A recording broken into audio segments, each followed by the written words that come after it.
Hello, everybody, and welcome to the Digital to Dice podcast. I am Dave. I'm Ron. And Ron, we got episode 136 today. Wow. You got nothing for that. You got nothing, right? No, I don't have anything for that. It was fun when it was the single and double digits coming up with the players. It really was. It's future New York Yankees second baseman in 2025, maybe, but right now, nothing. Yeah. So, hey, in this episode here, we got a great interview. We talked to Gilles Thibault. Yes, Thibault. Yeah, you've seen Thibault on Facebook and Delphi and YouTube there. So we had a great talk with him. A lot of APBA chat with Thibault there. He's big into the APBA community there. So I think you're going to like that one there. But a couple of big announcements here. First off, the new digitaltodice.com website is up and running. Yeah. We revamped the website. So go check it out, digitaltodice.com. And from there, you can still listen to the podcast. You click on the listen button, and that'll direct you to a whole host of places where you can listen to the show. Obviously, if you're listening on iTunes or whatever it is, you'll still be able to listen there. It's not changing anything. But we've added a few things, a couple of photos there. Just a couple of different things, thanking our Patreons on there as well. And we've added a section that Ron and I might post some of our replays on there too. So if you wanted to follow along with what we're playing, that's the place to find it, digitaltodice.com. Our text line, 978-751-DICE, 978-751-3423.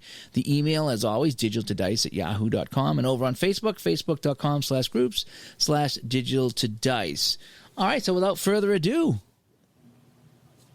this is where you come in and say something. What? Oh, here's Thibault. We'll go with that. Joining us on the Dice line, you've probably seen him on Facebook, on Delphi, or maybe even his YouTube channel. He is the man that got me back into APBA hockey. Joining us on the show, welcome, Gilles Thibault. Hey, Dave. Hi, Ron. Thanks for having me here. Oh, hey. Awesome. Yeah. Good to have you back. We've done some... First time, Thibault, I've actually outnumbered Gardner in the hockey department. Yeah, and we both got our Canadians red on, I see. Just saying, Gardner. Just saying. That's all you ever do is just say. I do want the crowd to know I am wearing a Cardinals hat. We're thinking of ID, so yeah, yes, we are. It's not visual right now, but I am got the Cardinals hat on ID. If you're listening out there, you're the man. Yes, it is. Yeah, we did a 2-hour chat with him last night, myself and Al. So it's good to have him back on the chat, and I guess he's going to be doing some more this week. So I'm going to be on with him Monday. So yeah, so we're wishing him the best. So we're recording this on actually Saturday, May 28th, in case you're wondering here. So when we talk about all this stuff, that just want to have some time relevance to all that. Okay, before we get going here, we do like to ask our guests one question on the show.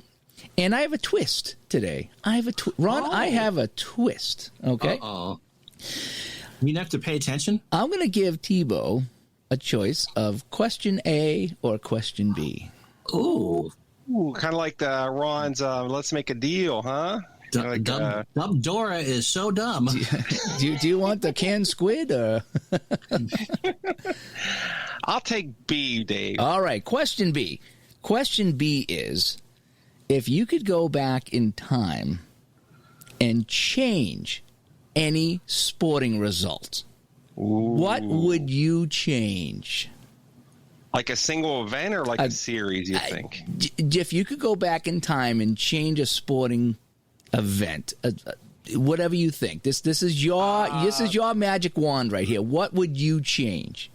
Ron could probably guess this. No, we're Montreal fans, but yes. I would. I almost want Ron to guess what it is, but I'll say it. I would like to go back and change 1981 Blue Monday game. Oh, baseball. Okay. Yeah, where he brought Steve Rogers in the late innings. Steve Rogers was tired, gives up the home run to Rick Monday. Game 5 of the 81 National League Championship Series. That's it. And send the Expos the World Series versus the Yankees, and just see how that would have worked out. So, that's an interesting choice. Yep. I wouldn't have guessed that from you. Oh, really? Yeah. Well, there's not many Canadians. I almost thought the Canadians last year. Yeah, they weren't winning. They weren't winning, but yeah, it was bad. But it was fun. But yeah. Still is, well, sometimes you just got to take the Lifetime Achievement Award and say thank you very much. Yeah, you guys were talking about that last night with the. That's hard to replicate on a tabletop, you know, with something like that. Yeah, I am looking forward. That was like choice 2. I'm looking forward to Colorado and Edmonton though. Oh yeah, that's going to be really good. Yeah, I was in the ID chat last night, which was Friday night, and I had the phone on, just kind of watching the score, and it looked like they were going into overtime. The Colorado St. Louis. Oh, they're going to overtime. So we were wrapping up the chat. I says, I'll catch overtime when we're done. And I clicked on it, and it was like it's final. And I'm like, what do you mean final? Oh, they must have scored really quick into overtime. And it's like, no, they scored with 6 seconds left last night. Yeah, it was like 6, and it was like a fourth line guy or something too. Yeah, and you could see that in APBA hockey too, like some guy with like a low shot range coming in there, like a 14 or less, and he rolls a 12, and you're like, whoa, that's crazy. So I did a game of action PC hockey a while ago, and Rick Green scored the game winner for Montreal. Oh, it's like one of the third line defensemen. Yeah. One of those 3 goals all year. I did I missed that project, Ron. You had that 88-89 Canadians. Is that the one? Yeah. So I've been waiting for you to repost that out there. I haven't played that. I haven't played any of that. I think I did an APBA hockey game, and old Bruins team, and Rick Smith, the defenseman Rick Smith, had 2 goals. Yeah. It's just like, wow. And his scoring rate, like I say, 13, 14 at best. And he got 2 goals, so that was kind of cool. All right. So I'll ask question A, because I was looking forward to hearing the answer to this. If you could go back in time and watch any one sporting event, whether you were there in real life or not, what would it be? This will probably get introduced my hockey origins. Was I would actually, like, my dad's from Montreal, so that's how I get the Canadians. I'm born in Pittsburgh. I'm a Pittsburgher my whole life, but he's a native Montrealer. He didn't speak a word of English till he was about 20 some years old, and he moved to Pittsburgh. But he was a big high school player in Montreal. He knows nothing about these games, cares nothing about these games, but I would like to go back and see one of his games. He talks about, to see my dad out there and like in high school playing hockey. So he's 80-some now, but he's still athletic, which is amazing. But would like to go back there. It's interesting. All right, so let's start at the beginning, shall we? What were some of the first games that you played? You know what? This hobby, these games have been like really part of my life as long as I can remember. When I was, and you guys, I know Dave, you and I talked about this back in those nightly chats, back when we had during the pandemic. Like we had very similar, upbringing. Like you guys were mentioning Dungeons and Dragons last night, playing that. But from the initial games, I would say of course you have the Catico All-Star Baseball with the discs. The spinners, yeah. Yeah, and I had that first. It was like the 79-80, right in those wheelhouse years you guys played, Dave, with the Idea Stremski and Fisk discs and everything. And I enjoyed it, spinning that spinner, Rice, Lynn, all those guys, Gary Carter. And I actually got APBA in the next year, 1980, and I didn't touch it. Actually, it looked like too much for a 10-year-old. It was like, you had all these envelopes, and whereas Catico had just the discs. Mm-hmm. I would imagine that all just those numbers and no explanations would have been very intimidating. Yeah, because remember, APBA used to have like 2 boxes. They had the most incredible marketing. I don't know if you guys are probably seen things on the internet, but they had incredible marketing to kids. APBA. They put ads in the what was it? Baseball Digest, Sporting News, and the Street and Smith, the yearbooks, all those yearbooks. Yeah, Strat did too. But what they would do is they would send this away for this. You would it was coupons. They send me a brochure. They would send you a brochure, and it was the most incredible piece of marketing material ever. You are the manager. You are the manager. And I remember they would send you a sample card, just one card. It was I got the George Brett, 'cause it was right after his 80s season. Oh. And the 390 and everything. And, you get that card and you read this brochure and you ask your mom to write a check. You're like, give me my $24 for this APBA game. And you get this brochure in the mail, and then this is back in like the early 80s. Remember, shipping was like 6 to 8 weeks, which is unfathomable right now. And you would wait like this excruciating wait for 6 to 8 weeks for your APBA box to come, and then the day would come, you would wake, coming from school, and there's this humongous blue box on the your porch, black or brown box with the blue box inside of it, and then an orange box inside the blue box, and all these cards, and this is incredible. But APBA did a good job marketing the kids, and it's just the nostalgia, that whole thing. And so I still play Cataclysm. One of the other things. You guys play video games. Remember those old Mattel little handheld games? Oh, yeah. Yep. Yeah. Where you press up the picture, we have a change-up curve. You go, beep, beep, beep, beep. I still have that somewhere, yeah. Yeah. Yeah. My sister actually got it for like a nostalgia, like just a couple years ago. They've remade those, and they actually have. Really? Yeah, I got a couple of the remakes, and they have crowd noise and stuff now. Yeah. It's head to head. Yeah, they really have revamped those things. I was so jealous because I had Football 1 where all you could do is run. Oh, I hated that. Yeah. But my best friend had Football 2, the green one, where you could throw. Oh, Football 2, and so when he'd come over, we'd play. Yeah. I did the Coleco electronic quarterback. That was the one that I liked. And it was a 2-player game. And I remember me and my uncle, like Christmas time, would sit there and he would play till and then it would like bleep bleep. So he'd be, then he'd hand it to me and I would play, and then I'd hand it back to him, and we would play head to head. And that was the fun one there, the electronic quarterback. I still look for that on eBay once in a while, and they still want a lot of money for those. Yeah. Yeah, they are pretty. And then you would play them in schoolyard. Remember that you press the buttons real fast, like you had to press it like 50 times to get the touchdown. You're like, the guy was running down the field. Yeah. That was fun. Yeah, those are fun. Well, what I would do with those games, this goes into like my APBA experience, was I would actually score those games, which is kind of ridiculous if you think about it. I would come up with a whole Expos schedule, whole 1980 Expos team, and there was zero relation to real life with this, because it's just like electronic beeps, and so. But I would score the game, and if Gary Carter or like Stan Bonson would hit like 2 home runs, the pitcher, you're like, oh, hey, it's a lot of fun, I remember there was, when I grew up, we played table hockey, and people would keep stats for table hockey. Yeah. And that was kind of fun. Was that the things with the levers where you would press the rods? The rod hockey. Yeah, we call it rod hockey. It was like a bubble. Was it like a bubble? No, back then it was just wide open.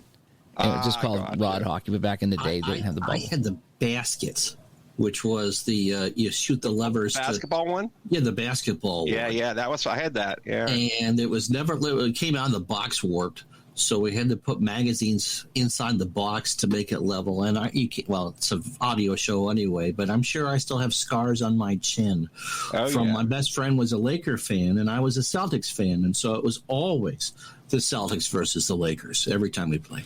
I played that in an arcade before. They have an arcade version of that, and it's really fun to play that. But hey, going back to what you were saying about marketing to 10-year-olds, as a kid, I had the hockey news, growing up, and I vaguely remember whether it was Hockey News or Hockey Digest.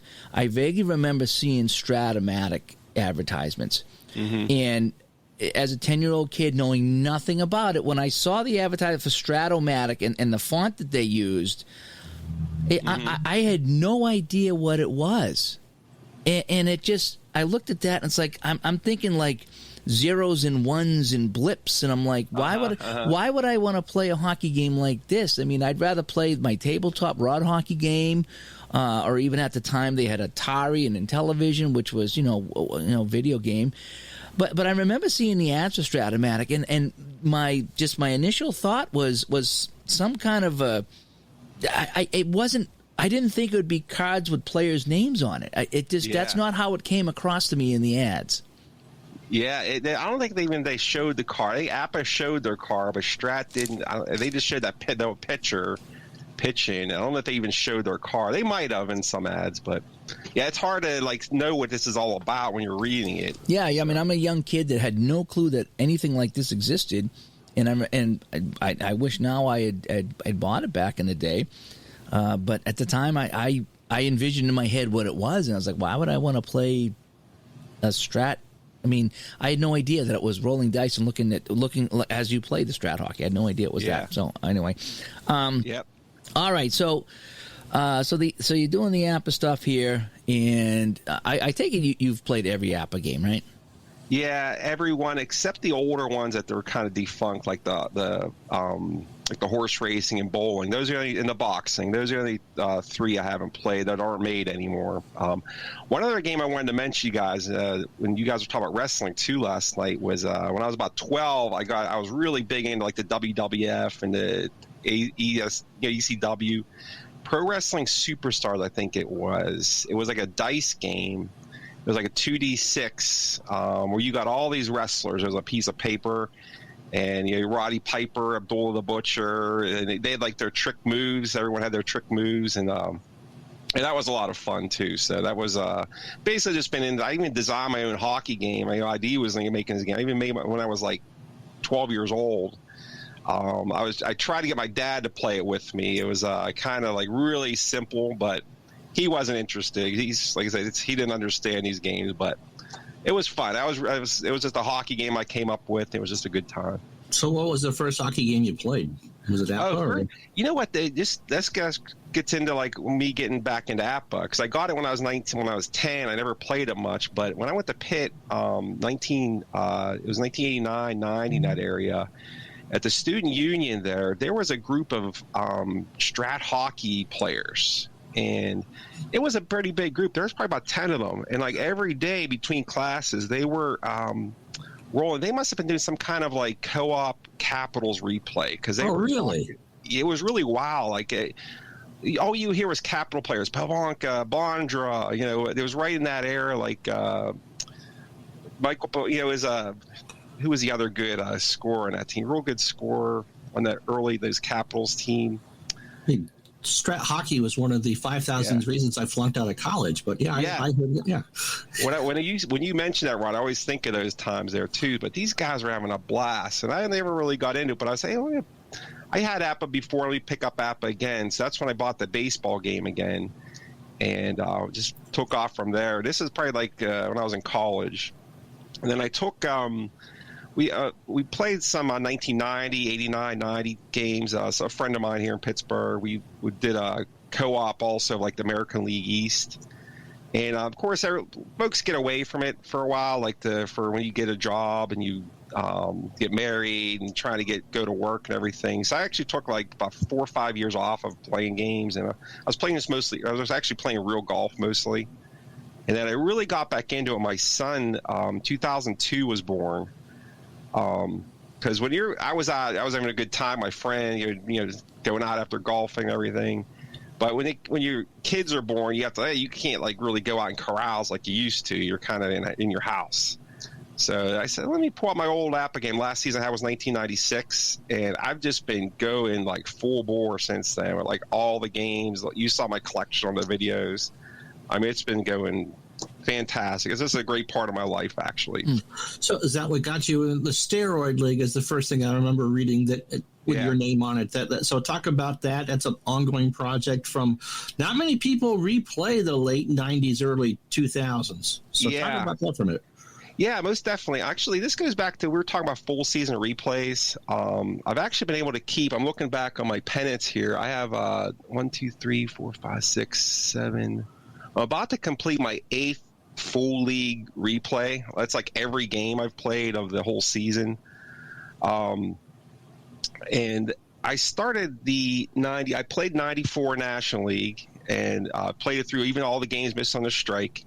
Then Expos didn't win. Actually, we were talking about games. You remember, like these Game 7, Braves, Jeff Blauser hit a home run the 8th inning, and like the Expos this one 1, 2, 3 in the 9th, and it was over. This whole replay where you're trying to get the Expos to win, like the National League, it's pain.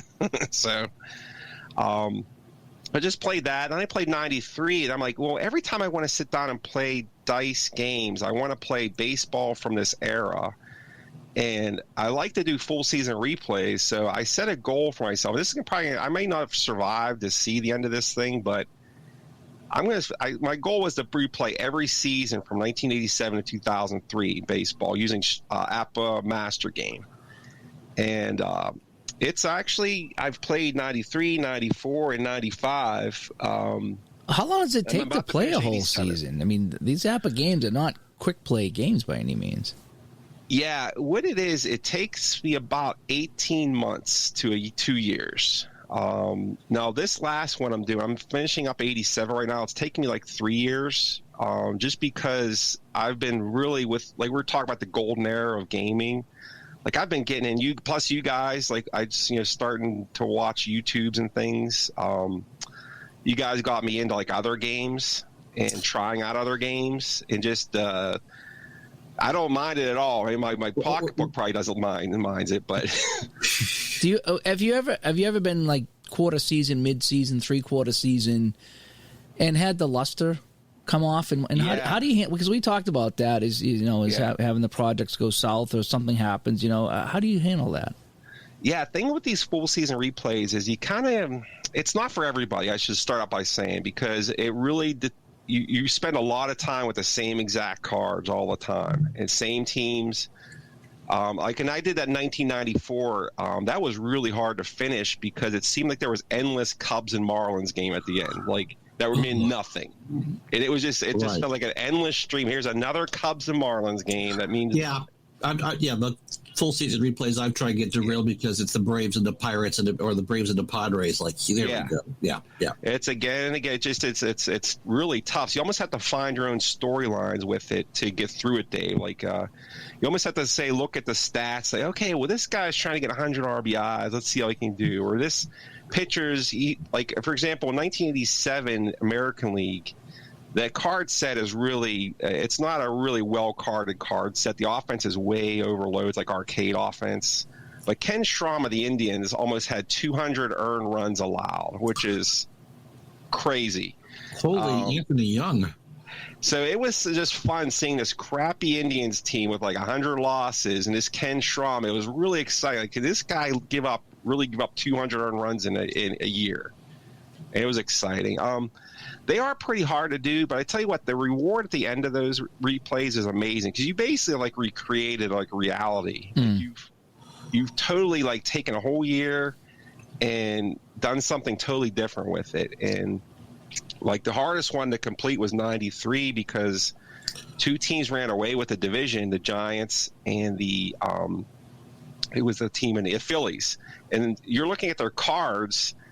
And like their cards and their team were so much better than the rest of the division. Like they'll never catch. So there was no race at all. Really? Because I was going to wonder if that was the year the Expos won it, because I didn't realize until years later that the Expos came with a whisker in 93. Yeah. In the East. They were really close at the very end there against the Phillies. I think they had a big series in real life, where they came really close, but the Phillies were just too much. It was a good playoffs we had, but Giants ended up winning like 115 games, which was exciting, but that was really hard. They were the last 100-win team not to make the playoffs. The 93 Giants. The 93 Giants, yeah.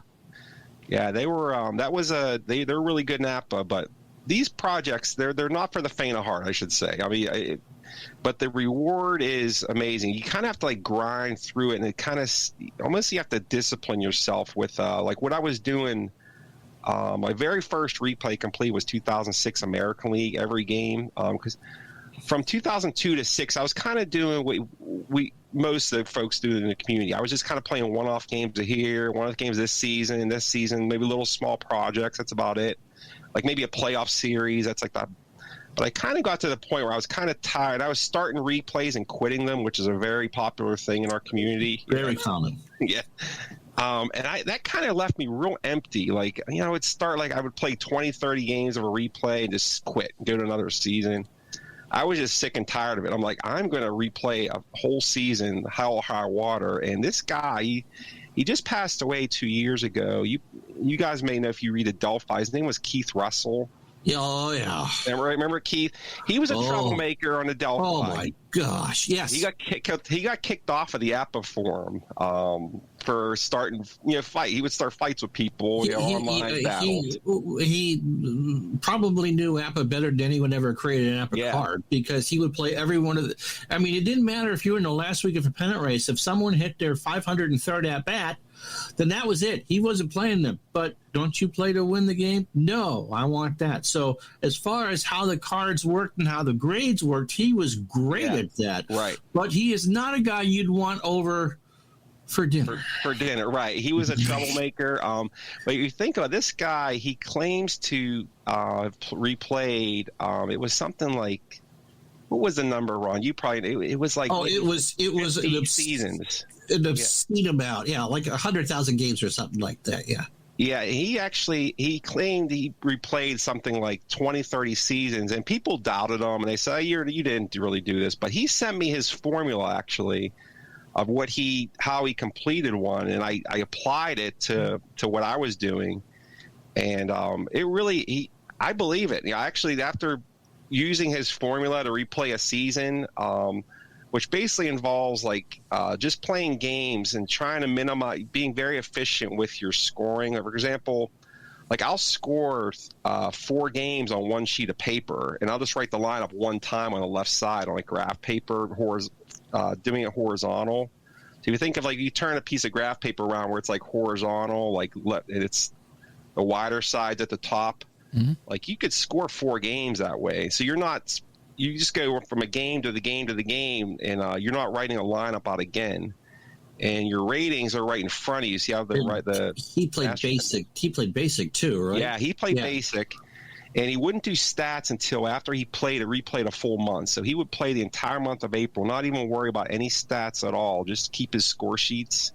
Then at the end of the month, he would add up his stats and put them into his Excel spreadsheet. Almost like autistic-like. Yeah. He really didn't care about who won or lost the games. He wasn't playing to manage the games. He was playing to generate stats. That's it. It's almost like and he would do it the tick mark method, which I can't find. I've tried it. I don't know how people do that, where they just, if there's an at-bat, they just do a tick mark. And then they go to runs, tick mark, hits, tick, and then they used to add up tick marks when you do your stats, which I couldn't follow that, because he would actually keep the base runners in his head. Like he would, if it was first and second, he would just keep in his head who was on first and second. And I've tried it, and it's really hard to do. I do like what you guys do, where you just draw a little diamond around and just, circle it in when they score. But his system worked for me. Like you do, it took like, I was averaging about 15, 20 games a week I would roll. And what I would do is I'm a morning person. So like I would play maybe 1 game a day, like during a week. And then on the weekends, I would get up pretty early, like 4 to 8. And I would play maybe like 8 or 9 games. So like I would get like 20 games in using this method. Oh, wow. And a week. And I would just set a goal. Like, okay, next week I'm going to do another 20 games. Next week I'm doing another. And I would never take more than 3 days off where I wasn't coming back to that project. And just by doing that, just keeping the grind and like just constant, like not getting away from it, helped me complete them. And it's. How did you enjoy it though when you were playing those in mass like that? You definitely enjoy. I was just playing some this morning. I'm almost in September 1987 National League. The thing is, it's what the hardest part is having this whole room full of all these games and different card seasons, and like, for example, just today, like I try not to deviate when I'm doing that 20 game block. I'll play like like there's like Monday through Thursday in baseball, then they have Friday through Sunday, so I break them up into blocks like that. So like I play so there's 6 series in 87 National League. There's like 12 teams in that division. Right, it's 7 in the American and 6 in the National for that era. Yeah, so it comes out to like 6 series you're playing, 6 3-game series, typically like 18 games. They typically don't do anything else besides those 18 games when I'm playing them. Just this morning, my friend from one of my Stratomatic buddies coming over later today, my house.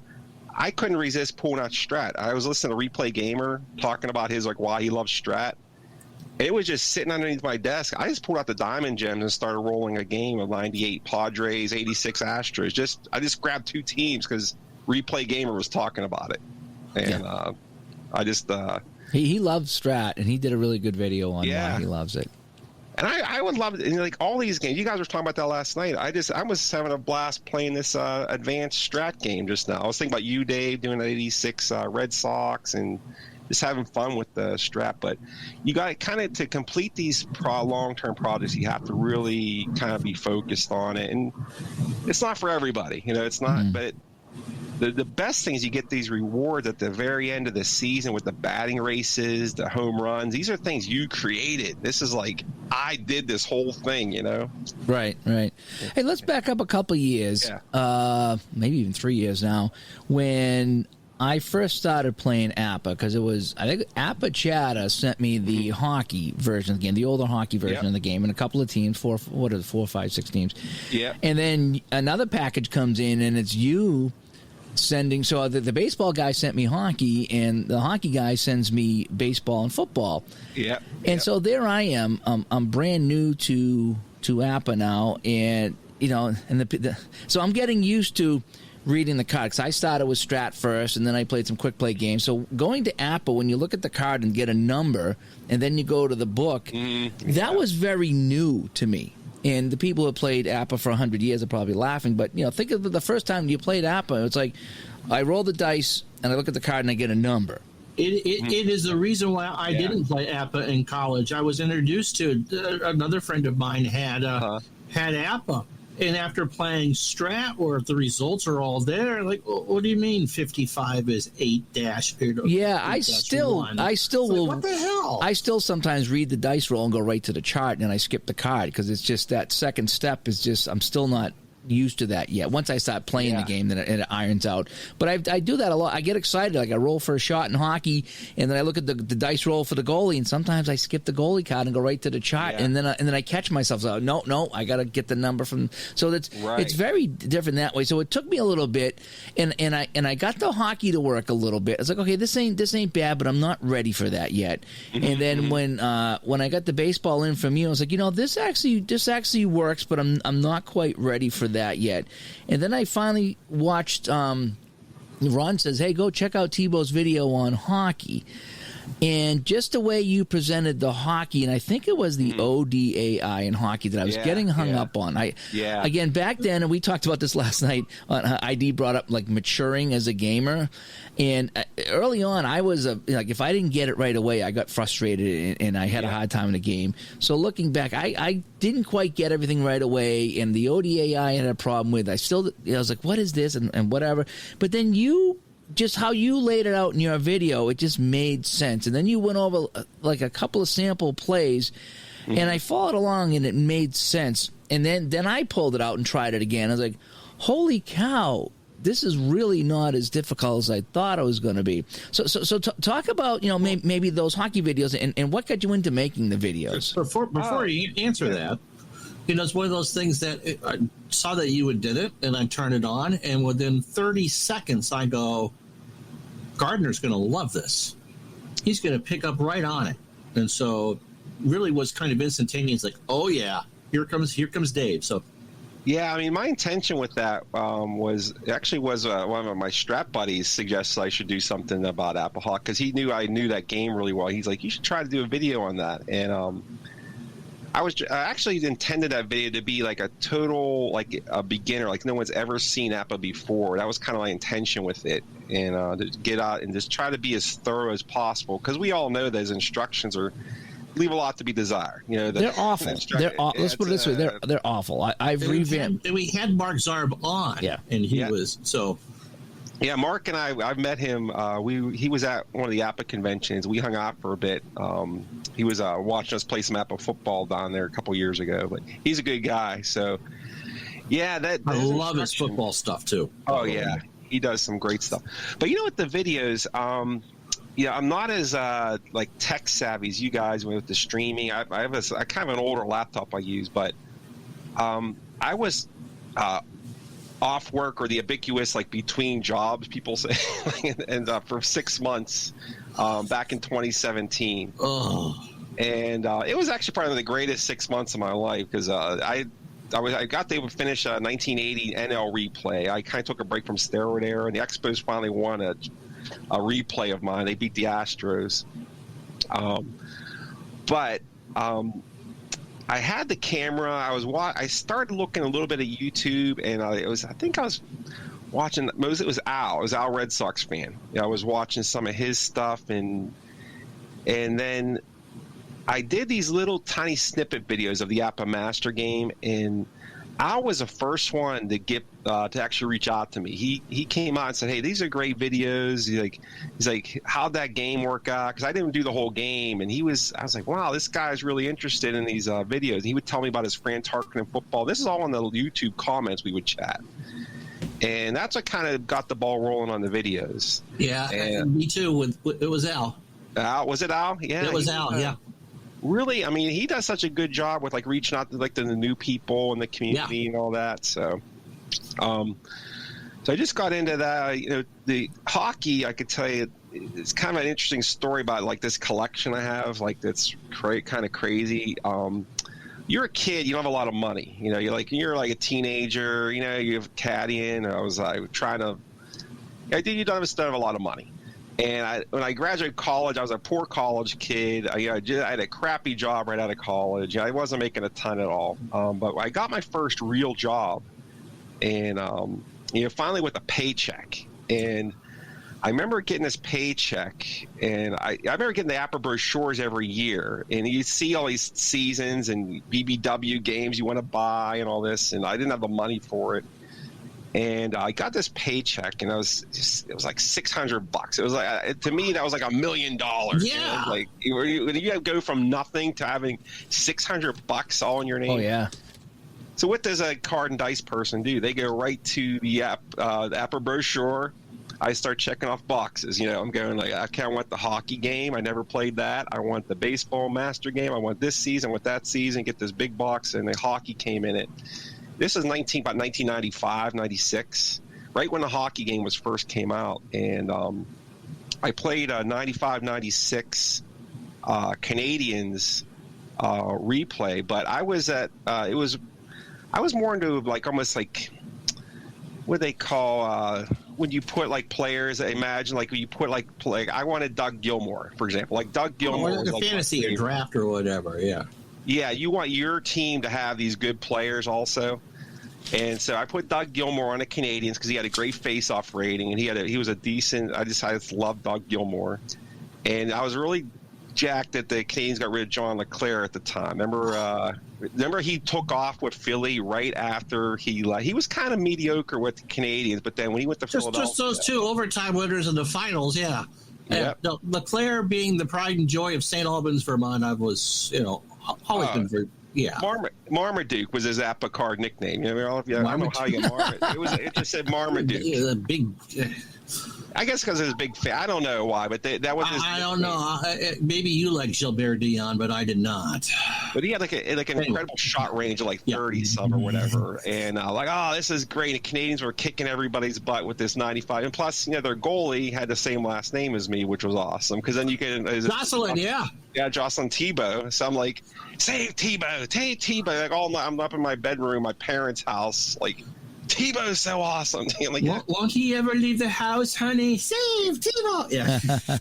Yeah, so that's my APBA hockey. That was the original APBA hockey game before all the matchup charts, tip-ins, rebounds. That was the original game, which was just one chart.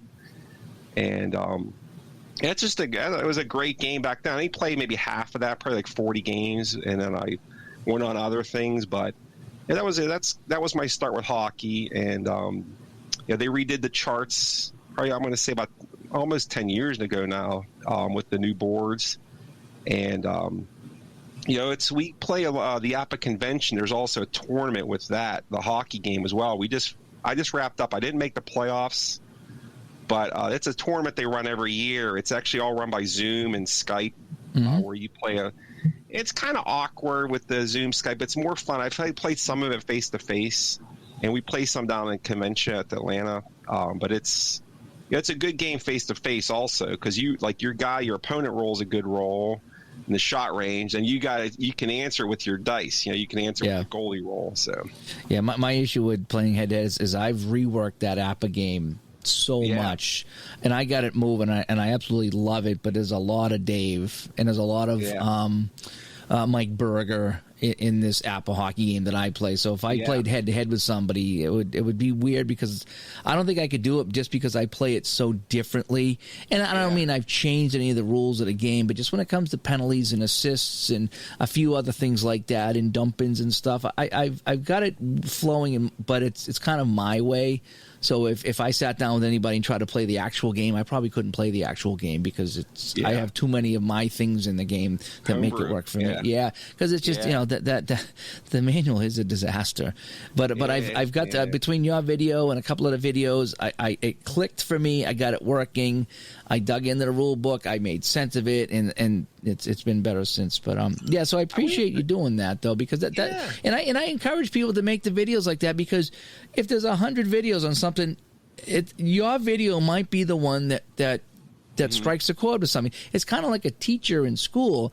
How many times have we had a teacher, and you're like, man, I'm not understanding what this guy's doing. Right. And then you get a different teacher, and just the way that they approach it, you're like, oh, I'm understanding everything he's saying. Mm-hmm. And it's no fault on the teacher. It's just you and them. It's a human interaction. And sometimes you need and Ron will do that with me all the time. I'll get a game, and I'll read the directions. I'm like, Ron, I'm reading rule number 5 here, and it says, I'm reading this as the puck goes to the right wing, and it says, but that makes no sense. And Ron will read it, and he'll be like, oh, well, if you think about it this way, it actually goes to the other team. But he goes, but I can see how you would think that. So my frame of mind was different than Ron's, and when he read it back to me, oh, that makes sense. But I didn't get it from the rule book that way. So it's so again, I encourage people, make a video, talk about it, because you never know who is going to relate to you better than the next guy. And it's not a knock on anybody that's done a video. It's not a knock on me or you or anybody. But sometimes somebody explains it just a bit differently, and it makes sense. Yeah, I mean, those like my other videos on the football. I mean, those for some reason get so many views on my thing. I don't know. I mean, people must love how I do football, but I would just play that. I'm not even like trying to teach anybody that, but I get comments on those videos. Hey, you just showed me how to do this and this defense, but like I said, I'm not even trying. I'm just kind of maybe speaking. Maybe it's just how I am. I'm just a little more detail oriented. Like hers, I'm like explaining something, but definitely that hockey. I was really happy to help get that out there and kind of show that folks that game, because it is actually. Talking about each of the APBA games out there, like hockey, from some of like the major veteran APBA players, I'm talking about from since the 50s, like these guys have been playing, they're like in their 80s now. A lot of people think the hockey game could be APBA's best game, like actual game itself. Really?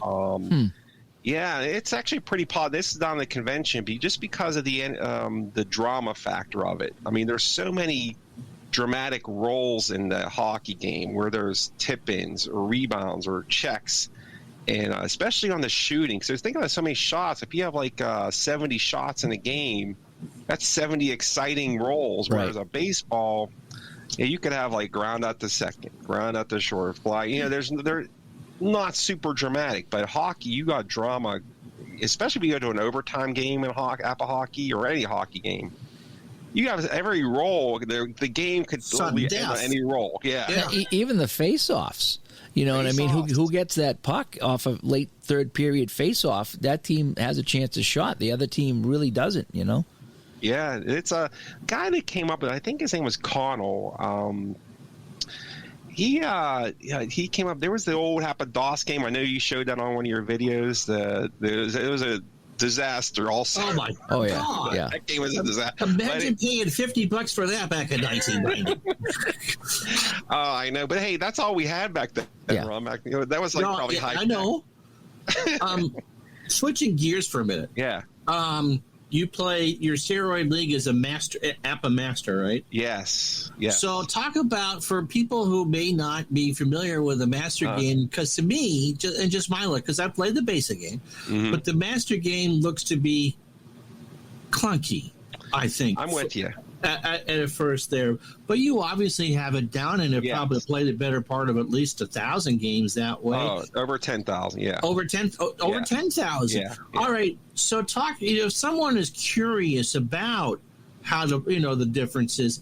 How do you make that transition from the basic game, which anyone can kind of pick up in about a half hour, to the master one, which is, again. Yeah. I'll tell you what. When I first started, I started with basic, and I actually only played basic till probably about the mid '90s. I mean, it was just I was so basic. I wouldn't even use those. Like you could do optional fielding on the basic, where like instead of like if it's an outfielder 3, you would use fielding 1. Like right. the best column. I think Dave has started to do that when he's played APBA baseball. Look at the individual fielders. There's a couple of roles. Yeah, and I forget what it is. I think it's in the basic book, whereas there's a handful of roles where you actually check, if you want to, you can check the individual rating rather than the team rating. Right. That's where. So, and that's what I do with hockey now. With I think it was Mike Berger who set up the individual ODAI for the ODAI. Yeah. And once you get used to that, it's so much faster than regular ODAI. It really is. And I didn't think it would be. So I'm wondering if now when I play APBA Basic, I tend to just go with the team defense usually. Yeah, that's what we were just talking about, like how we transitioned in the master game was I would just use that team defense in APBA Basic, and it was actually worked well for me. And even that little using individual was too advanced. But when 96. I said, I have this master game. I haven't touched it at all for years. I'm just going to force myself to play like a game of this. It took probably like 2 hours. This is like when I first started a master game where every outfielder, it was like literally almost like a 20-minute session, figure out, okay, where does the ball go? What's this hit value mean? Who's the fielder? What do I have to calculate? Look at this chart. And what I would say for anyone who's thinking of the master game is you really have to give it about like 50 games or so to really get the feel for it. So far as I'm thinking of another game right now I was dabbling in, was like the inside games, the inside pitch, inside the crease. RJL, of course, is Robert's the master of inside pitch. Absolute master of that game. And I'm intrigued with those, like Dave was talking about. I think I mentioned one of my posts on Digital Dice was cracking the code. I'm looking at that game. This game is so complex with base running, but you want to enjoy I want to crack that code. Like I want to say I've solved the puzzle. I think it was. Yeah. Solve the puzzle. There you go. And watching Robert, because Robert puts a lot of content out there that you can enjoy. There's a lot of videos he does. And he does so well with it. He makes you involved in it, and all his visuals and stuff make that game, which a lot of us don't necessarily play. They can understand it. I have the PC version of that. And I was getting okay at it, but I still never completely got it. And there's no way I could do the cards and dice version of that. And the baseball? The baseball, and inside pitch. And he does it. He makes it so effortless. And even with the computer game, it does a lot of the adjustments for you. Yeah. So when you're playing it, it's like if there's an adjustment for a double play, it's already the computer makes that adjustment. So all you need to do is look at the dice and look at what the number is. Whereas he's got to do all that in his head, because if his double play rating is 4, but because something he looks and now that turns into a 2, he's got to do that calculation. And I look at that, it's like there's no way I would, because I can't even do the computer game properly, and it does a lot of the calculations for you. It is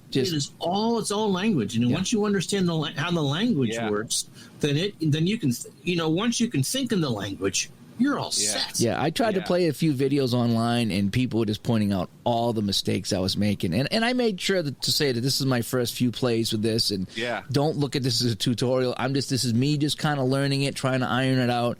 And it got to a point I kind of gave up. I was just like, I'm just making too many mistakes. This game is beyond me. And, I think it comes down to what's your favorite sport.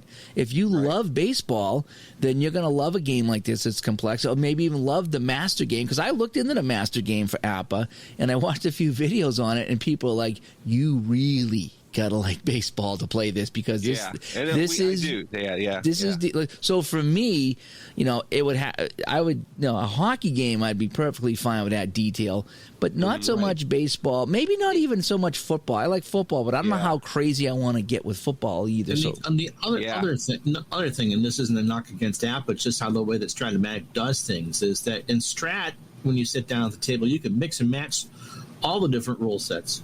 So if you want to play pretty much basic fielding with the splits, with the left-right splits, you can, and it works out just fine. It's all, salt and pepper to taste for that. And I just think that looking at that, there are some things that you can do. There's one chart I've seen, and I can't remember who. You're going to know the second I'm done with this.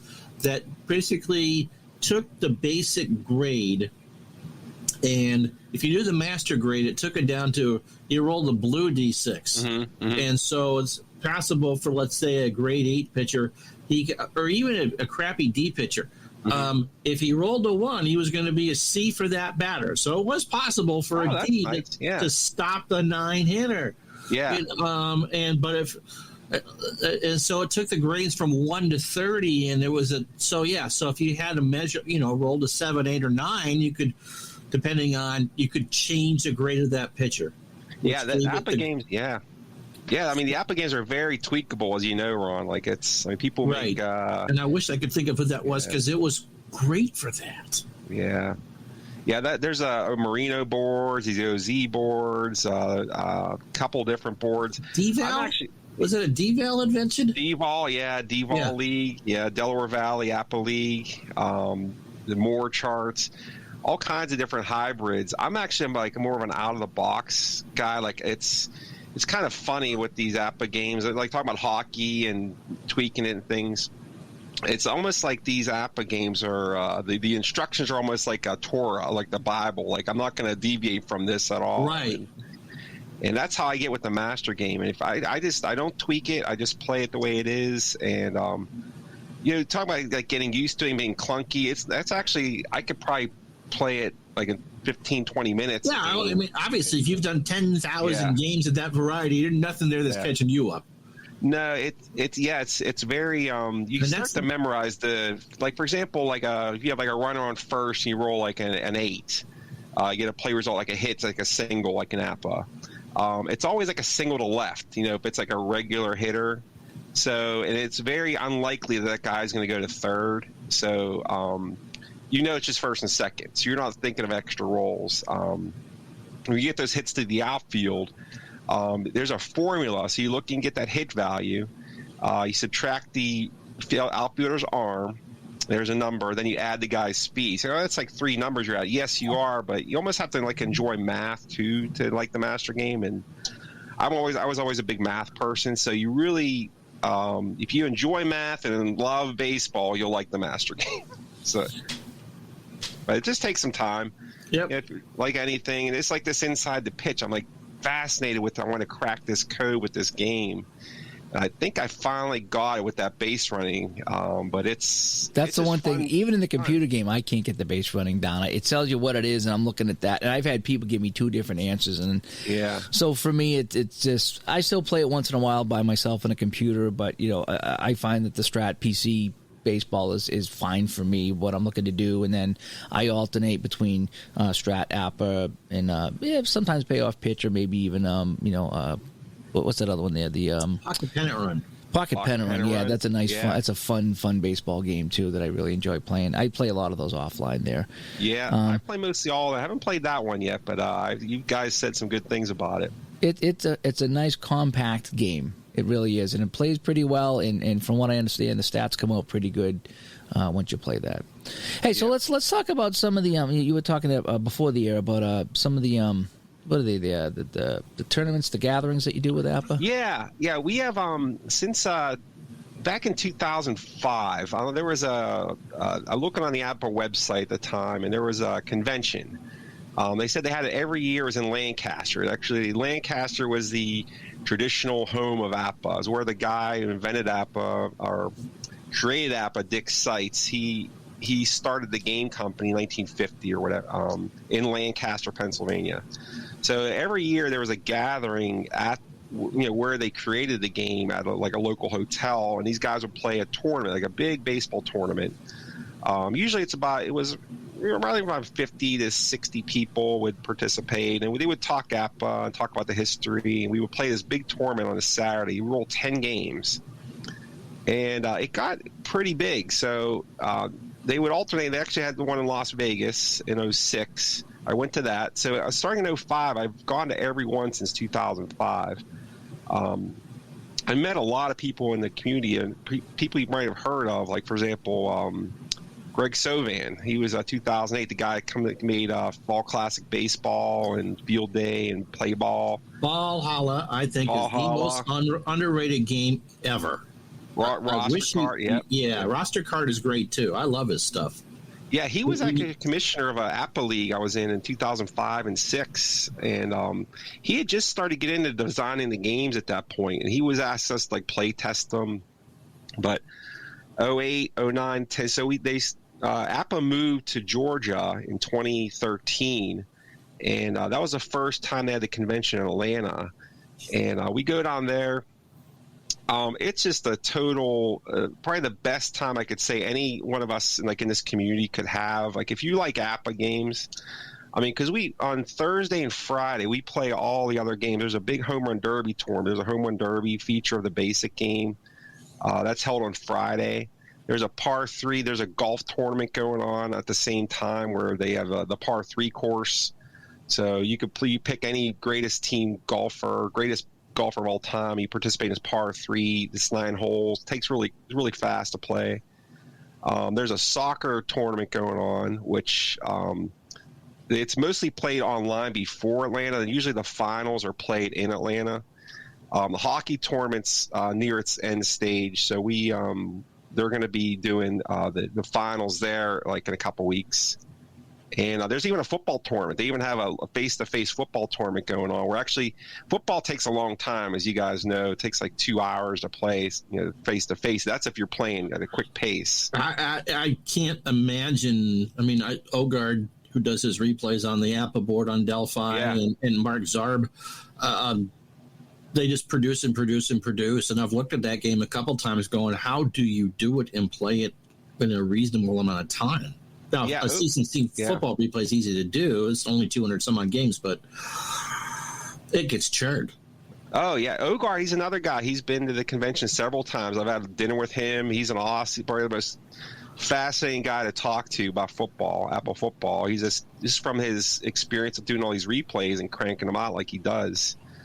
But it's a good time. The football, what they do at the tournament, the convention, is they cut it up and you just play a half. So, the game starts, in the second half, and the score is 10-10. And all you do is play a second half of a game. So you actually play for, an hour for a game.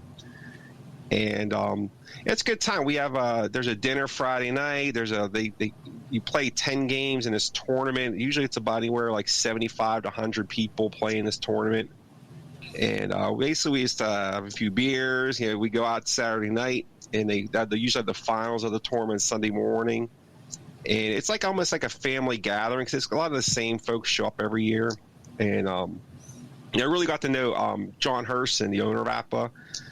Actually, I knew the guy who ran it before, Mark Rinaldi. He was the president. So my first convention, you go to this APBA convention, and the actual guy that runs the company's there, buying you a beer, which is kind of surreal. It's the owner of APBA actually... Yeah, buy me a beer right now. I'm yeah, he is. So it's pretty surreal. I mean, a couple weeks, I'll probably be having breakfast with John Herson, and it's is this actually happening? The guy that actually decides this stuff. So, and I've done some volunteer proof work for them, and did a little bit of I helped them with football used to do those partial sets, if you guys remember, where they would just send you, instead of carding every single player in football, they used to give you just a few, just the skill guys that touch the ball.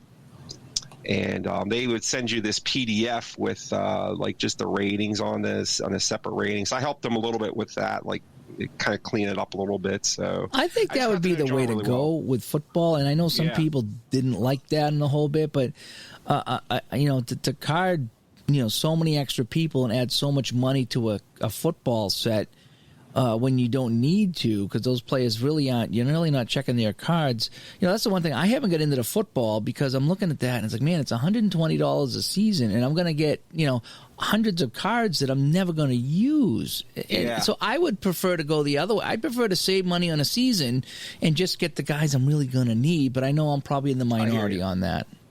I wouldn't say so, though. I'll tell you what. That was remember ID did a fabulous rant. One of his greatest. Oh, we talked about that last night. I tuned in to watch APBA football Super Bowl, and he never even got to the kickoff. Yeah, and that was him and I had a good time when we did on his one stream where we played football, and we played at 09 Saints versus he had the Super Bowl Tampa Bay team. Mm-hmm. Football, like I said, each APBA game has its own little feature to it. And football's main thing, like hockey's their best game. Football is the best game face to face of APBA's games. For example, golf is the best game. Is the game where you can actually screw up the golfer's score by your decision making. For example, like I could turn Tiger Woods into like an 80s shooter just by making bad decisions during a game, which is kind of cool about golf. Like, for example, soccer is the only game they have that does fast action cards. That's the kind of unique thing about that. But anyways, talking about football, ID did that. He did the great rant. And I actually did a test there, like how many actual cards do you roll on in an actual football game? And I actually counted them, like even like the guys that got the fumbles and if there was an interception or a run or a quarterback, and it came out to about 8 or 9 per game, like of a team I would use using all the backup running backs. Even though we don't roll on the receiver cards, you're just looking at their grade, which is kind of the thing that really makes people mad about, like you said, Dave, is that you buy all these cards and like, what am I using? It turns out you do use a good amount. If you add up just all the cards you do roll on, it comes out to almost like baseball. We used to have a lot of cards though. You have like 50 cards, but still in one game you're still rolling on some. Because you got guys that make the interceptions, the guy that kicks the ball, the punter, the punt returner, the kick returner, the running backs, the quarterback. So there are more than 2 cards you're rolling on in a football game, but it is good. It's a much better game face to face because the cat and mouse feature. Yeah, you're choosing the defense and you're choosing the offensive play and things like that. Yeah, so. Like when ID did that thing, him and I had the best time when he was down the goal line and he was going 3 wide to try to bait me into like going to like a nickel defense. I said I'm staying my ground defense, even though. He was going to get he would move up so many lines, in like a better result, and it just trying to guess what each other is going to do on the play was just that's the essence of APBA football. It's just such a good game face to face. Right. So my last question is something that you talked about an hour ago about being 10, 11 years old and marketing for that, and all the companies, APBA, Strat. It's such a niche hobby, have gotten away from marketing to kids. I mean, we're talking about the football game being $125 just for the cards, and baseball game, I think, is $150 if you want everybody. Yeah. What would if John bent your ear for 20 minutes or so? What would, because the basic versions are very easy to learn. What would you say to get a fresher generation into marketing these games? I'll tell you what, there's a lot of regional tournaments, which he's doing a really good job with this right now. There's a lot of regional tournaments going on in the country right now. There's the Atlanta one, which is the big one, but all throughout every month there's at least 1 or 2 going on. There's one in Pittsburgh coming up in October, and there used to be one in Lancaster we used to go to that was separate from the convention. But if you go to these things, you'll be amazed. There's actually some kids there. Usually there's an average is about 3 or 4 per tournament. Okay. These kids are having a blast, like rolling dice. There's a guy, he's an APBA Hall of Famer now, Brian Kavanaugh. He's another buddy of mine from the convention. He got the boys club in Philadelphia. It was like inner city boys club. He ran, and he got all these young kids into APBA. And they actually got on a bus one year, and they came from Philly to Lancaster, which is like an hour away. And they played in their own division. There was about like 15 or so of them. These kids, they were just loving it. And board games are, I don't think they're going away. People gave them, think our hobbies, like antiquated niche, but we went to a local, microbrew in my area.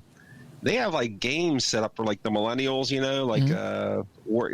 just the board games. These people are drinking beer. They're enjoying these games. I'd say if they get the kids into little leaguers, if John asks, just keep trying to. I know he doesn't advertise much at all on sporting news and things like that, like he used to. I don't think any of those things still exist, do they? No, I don't think he does. But just keep it going with these regional tournaments is what I would say. And he's actually already doing a good job. I mean, he wouldn't need my advice with that, but because these guys bring their kids, they bring their grandkids. Like my daughter, for example, played in the 2018 tournament in Lancaster. She was like 10 years old. She played the 2017 Dodgers, and she actually made the playoffs, which was crazy. It was just because that was what Dad was doing. But kids, it's just fun, just rolling dice. She likes the dice tower, hearing the clank and the noise. Kids love that stuff. Yeah, that is kind of fun to be able to touch that stuff, get off your phone for a while. Yeah. I think for me, one of the biggest things about APBA is that after I watched your video and it kind of clicked, and I said I really want to make this work, and the big thing for me with APBA was the available seasons. Yes, and and there's not a knock on any other company, but some of the seasons I want to play, they were all there. I mean, all of them were there, and just the fact that if I make this game work, I have access to pretty much every season I want to play. Whereas there's some other games that it's like, I don't know if I really want to get into this game because they only have 5 seasons or 6 seasons. And I'm talking about some of the lower level games with the single creator. Yeah. And I'm like, boy, this could be the best game ever, but I don't know if I'd want to really get involved. But with APBA, because it has so many seasons, and I can buy them straight from the company and support the company, I kind of really put in the time with, especially the APBA hockey, because I had that. So I think that's a big selling point for APBA is the seasons. That's all the new owner, John. He really took it to the next level with print on demand, because it wasn't always like that, Dave. I'm back in 2005, like when they first started getting the convention, or I started going to the convention. It was slim pickings on APBA's website. I mean, you really didn't have a lot of choice. It was very. Strat's been getting a lot better with their availability of seasons, like kind of do new seasons every month. They just came out 73, but Strat, before they started doing this, it was slim pickings there too. I mean, even as of right now, if you look at the hockey availability, there's not much you can get from Strat hockey. No, there's nothing older for basketball. It's all on the PC, and it makes no sense because I think I've spent over $100 on eBay to get a season I really wanted in Strat hockey. Yeah, and that's money I could have given to the company, and I would have spent 60 or 30 or whatever if it was in stock. So I would have saved money. They would have made money. Instead, I'm going to the black market to buy the stuff, and it kind of makes no sense. So for me, with APBA, the seasons availability was a big thing. And then when I come over to the baseball, when I said I'm going to pull out the baseball again and play that, after playing the hockey for so long, the baseball was so much easier to pick up because I was used to the APBA way, so to speak. So that made it so much easier. When I picked up APBA baseball the second time, I was like, oh man, this is a piece of cake now. So. Yeah, it's definitely you're right on there. I think it's a lot of technology too. They improve. Talk about the black market. I remember the steroid era seasons I'm playing. You couldn't find them. They had such small print runs. The owner of APBA passed away in '92, Dick Seitz, and it was in a limbo period. People didn't know what was going to happen with the company. They were kind of shaky ground up until the 2000s. That's where you saw a lot of like the ASG Golf come in, and George resurrected APBA Golf. They left APBA didn't produce APBA Golf. George Gurney we're talking about there. Yeah, George Gurney. He took the dead APBA Golf and he made it his own because they were out of the golf business, and he's done a fantastic job with that. And they just did they really did a good job with getting those seasons. That's all the new owner, Dave, at John Hurston. He's an amazing guy, and he's really, another thing is you go down to this Atlanta, like I'll see him in like 3 weeks. You go to the APBA offices and talk about Nirvana and like all the seasons available. When you go down there, Dave, he'll give you a tour of the facility, and you go in, and when he first moved there, he would actually let you go shopping in his back in the. Oh, nice. It's humongous. It's not humongous. I mean, it's a big warehouse, but it's really clean. And it's wall after wall of every single season of every single sport. And you basically just walked around, just like pick sets off. Oh, man, this that would be thing. awesome. It's crazy. It is pretty awesome. Can we do that at Tops in Brooklyn, too? Could go back and like, here, you want some unopened stuff? Yeah, no, I get exactly what you're saying. Oh, yeah. I'm getting my order together. I'm going to try to buy like one thing from each like sport that they offer. I just can't wait to go down. And you walk out of this office and he's very approachable. You'll go in, as soon as you walk in, he'll shake your hand, give you a hug. You sit in his office and you'll talk for like an hour about APBA. It's just a great time. I can't wait. It's coming up in I'll see Steve APBA Chatter there. He's my buddy. Hey, Steve, I know you're listening. You're the man. I'll see it. We have breakfast in the morning. Nice. Ogar might be there. I've met Ken Castro there at the thing, and one of my buddies, too, one of our friends of the community, he's actually stopping over. He's a Strat guy just at 12 o'clock today. So nice. We'll probably play a game of, I think he says he's bringing over Dynasty League or APBA 1998 or something. We'll play some face-to-face. I don't play a whole lot of face-to-face at all, but this buddy of mine, he comes over once in a while. All right, so one last thing we do have to address, and Ron and I have talked about this extensively off the air. We do need to talk to you about this, though. Your storage. Dude, that video you did about here's all my cards. I actually had to go to the doctor the next day and get some medication after watching that video. Yeah, my OCD, my ADD, my DQ, my anything you want to call it. Holy cow, you got I got the shakes watching that one. I mean, you got APBA with Strat, you got Strat with APBA, you got Inside This, you got all these different games mixed up. And if it's by year and you put all the games here, that's fine. If it's by game, but it was just like you were dealing cards when you put the stuff up, and I'm just like dogs and cats living together. How do you find anything? Best thing I can describe on why it is like that. You ever see what was the Rick Moranis movie with the plant that it starts out small and turns into the Venus flytrap? Oh yeah, I know what you're talking Little about. Shop of Horrors. Yeah. Oh, okay. Little Shop of Horrors, the Rick Moranis movie.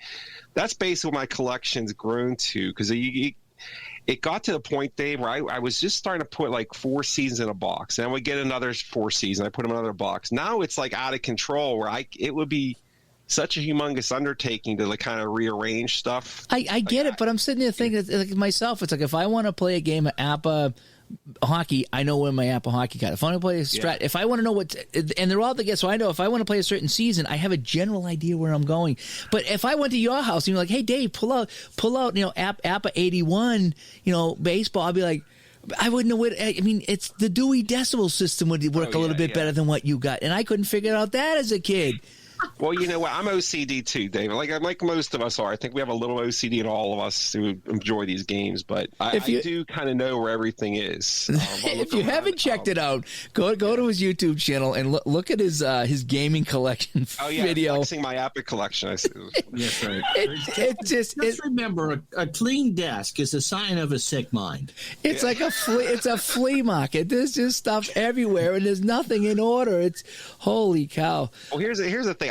The way my house is run, my wife runs every room in the house except this room.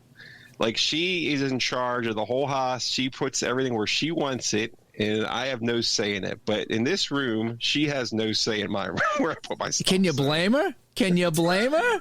I mean, Ron, would you let this guy control anything in your house? Everything I have's on a hard drive. It can be as messy as it want, and I just have to search for it. But yeah. that's me. Yeah, definitely. So anyway, Thibault, hey, thank you so much for coming on to the show. We had a great talk here about APBA and other things. And hey, I can't leave without telling you this, Dave, and you know this from my heart. And when I first met you guys, it was probably back, remember, right before the pandemic. And remember, you guys were doing the fireside chats. Yes. And I want to say thank you guys. I mean, that really. Yeah, that gave not only me, but my wife has zero interest in this stuff. Something to look forward to at night. We would every night you guys went on, and we were the pandemic was a big question mark at the time. We had no idea about vaccines, or this is the end of the world, or what the hell was going on. And you guys did a tremendous thing for the community in doing that. I want to say thank you for that. Oh, I think we were like live every night for 6 weeks in a row. I think it was a long time, and as you can tell, Gilles, the banner is hung up. It cannot attack me again. Keep that banner at bay, Ron. Keep the Meatball ABC banner at bay. All right. Thanks, guys. Thank you. All right. So everyone, Gilles Thibault, again, thank you so much. All right. Have a good night. See you. You too. See you. Bye-bye. Well, Ron, that was a terrific interview with Thibault there. Wasn't that wonderful?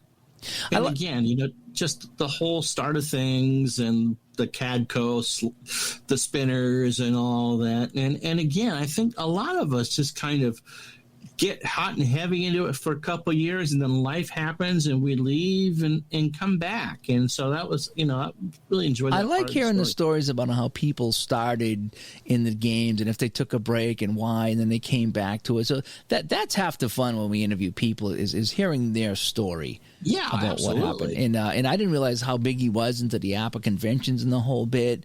And all that, so it was really fun, and we had a good time talking with him off air too. Which I wish we could have extended that a little bit further because it was fun talking to him after we finished the recording. Yeah. So thanks to Thibault for coming on and talking to us.